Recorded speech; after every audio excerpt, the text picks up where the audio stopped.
I'm curious about vibration, and I'm very sensitive to how things feel in my body, and I can sense the vibration of emotions. And I'm curious about the difference in vibration, difference of excitement and love.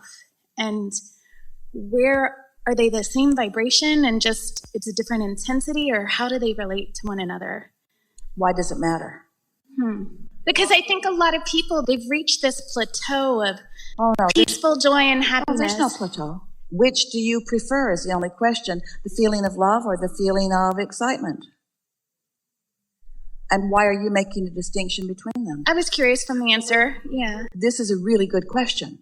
And it's at a really good place that you're putting it here. So let's chew this over. And since the question is yours, you'll be the most likely one to feel the answer as it happens. So we're talking about vibration, so much so that it's irritating at times for you, we know. But when we talk about vibration that is tangible, then that's something more interesting to human beings. And so a vibration that is tangible is something that you can feel. And the better it feels, the more you like it. And the worse it feels, the less you like it. So this relationship between you and the subsequent vibrational relationship, which is what all emotions are indicators of your relationship with your inner being. In other words, that's why they exist.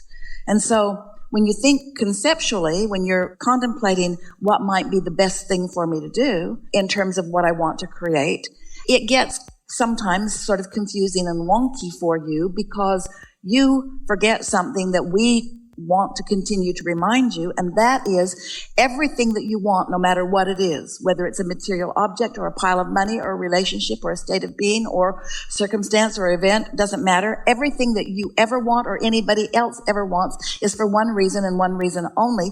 You think you will feel better in the having of it. So everything, all of this manifestation, it all exists and you've figured it out, is for the benefit of your joyful, satisfying unfolding of life experience.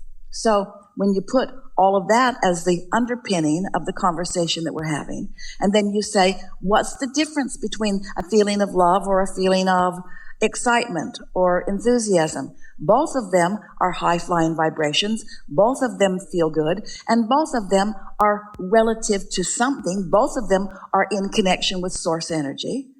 And so a feeling of love, let's focus upon a feeling of love. Can you focus upon a feeling of love and focus on someone? Esther always, when we would ask that question, would focus on Kate. So much so that once when Esther was mad at Jerry, he said, pretend that I'm Kate. She just couldn't find any thought other than love when she focused on Kate.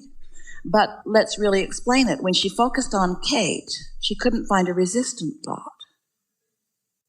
And in the absence of resistance, she was in perfect sync with the way her inner being feels about Kate. So that feeling of love is perfect alignment with source, because if there is a word that describes or defines or is source, it would be that. Now, humans do all kinds of weird things with the word, but in its purest form, love and appreciation are actually such close vibrations that there's no point really in defining the difference between them.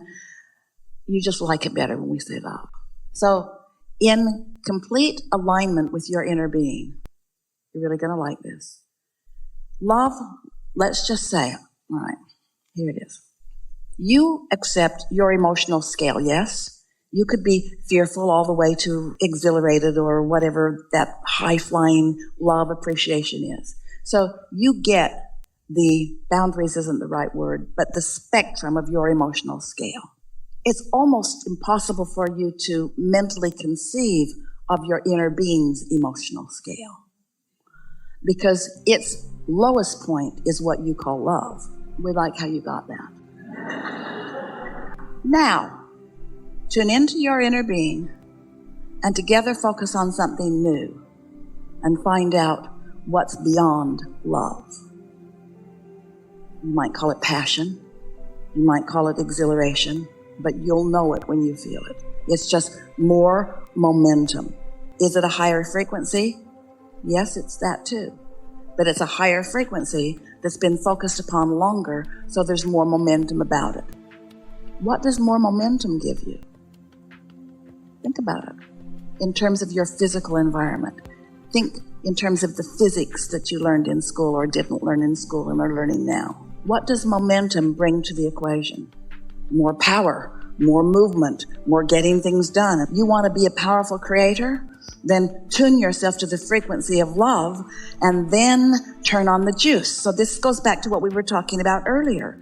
If you become more specific about a subject before you're in sync with your inner being, leading edge creators, are you with us? And then you decide to become more specific from that place of your connection with love. Rapture. We can't even find words. Esther calls it the magic. It's where the exhilaration is so strong and the feeling of appreciation is unspeakable. And the power, the demonstratable power of that kind of alignment moves mountains, moves oceans, moves movements, moves people, changes power. And we know, we could tell by visiting with you, you can feel the difference. Love feels like satisfaction, but there's way more than satisfaction in this exhilaration of life from time to time, isn't there? Yeah. Good? Very good. Really? Got a lot from all the questions and all the different perspectives. How do I work? How do I move through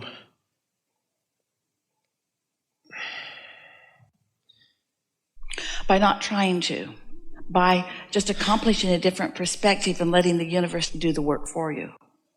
That's so foreign.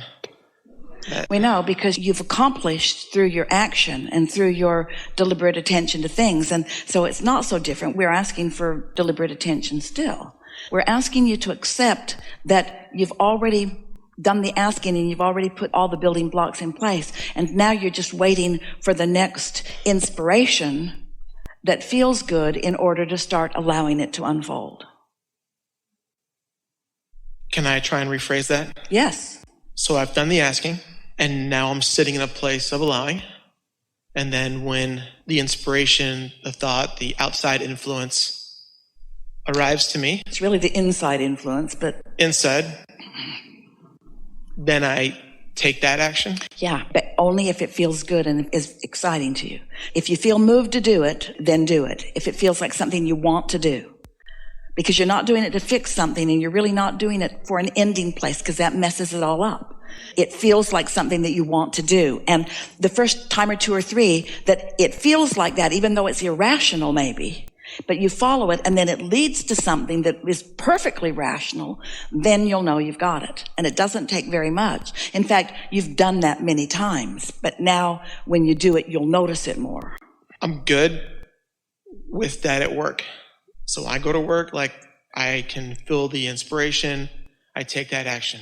I get home. Where's the inspiration coming from? Is it coming from someone else, though? Is it coming from another person? Is it an assignment? No, it's a creation.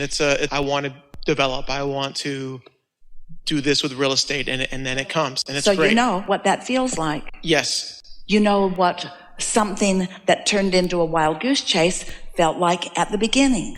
Yes. And you know how something that sort of illogically felt exhilarating to you turned into something really good. So you know the distinction between the emotional relationship with the idea and how it turned out. Mostly, don't you? Yes. So, couldn't you apply that to anything?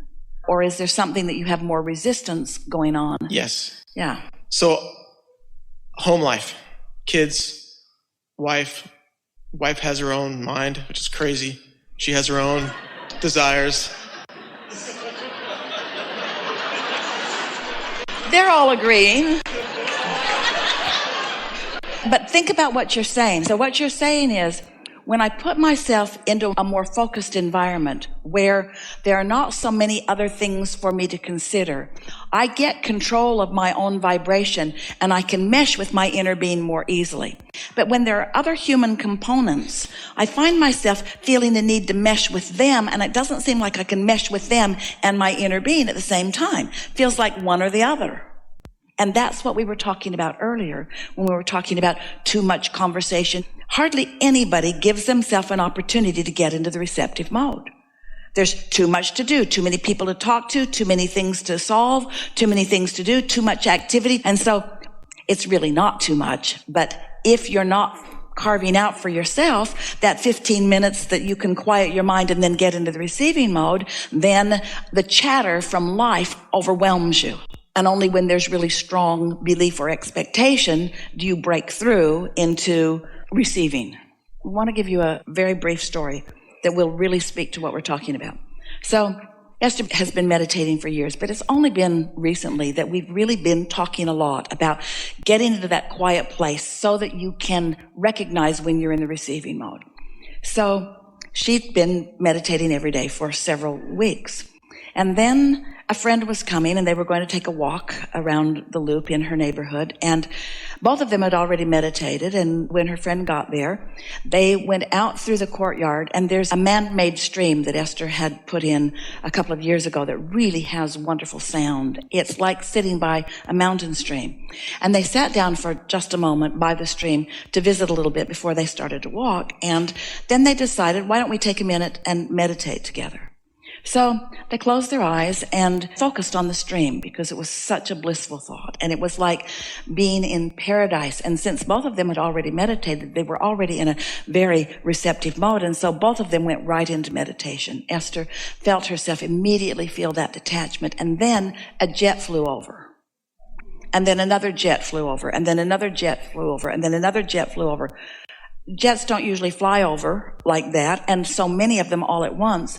And Esther found herself for just a moment feeling annoyed because they sat specifically to listen to the stream. But the jets are flying over, and then Esther focused on the stream anyway and found it, even with the Air Force focused on her gardens.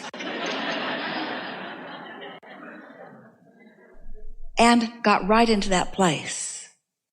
And then, as they were walking, Esther said, what just happened is just what Abraham is wanting us to experience in life.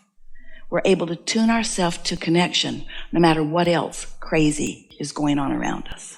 Stable, but it takes a little time to get that momentum going. And before you can do it, you have to know these things. First, you have to know that Source is there. Otherwise, you don't have anything to connect to. Next, you have to know that your vortex is there. Otherwise, you don't have anything to reach for. But once you know all of that, and you do, then all you got to do is practice connecting until you could be in any environment. And that's really what unconditional love is. It's not needing the conditions to all line up for you. It's not needing to be in a sacred garden where everything has been put on hold so that there's nothing that's going to happen in there except you and your quieted mind. It's not that kind of condition that's necessary. You can find alignment under all conditions. And when you do, when you come out to play with those around you, oh, it is so blissful, whether they're in alignment or not. Do you know they do not have to be in alignment in order for you to be in alignment? And if your alignment is conditional on what they do, then you grow to resent them because it feels like they're keeping you from what you found over there, but you can't find over there. When what you want to demonstrate with everything that you are is that you can find alignment anytime, anywhere, because it's who you are. It's the most natural thing. That jet's been flying over as long as you've been in existence. You can tune to that really easily. Want to talk about it in more? Yeah. No, that's great. That's perfect. Yeah, really good.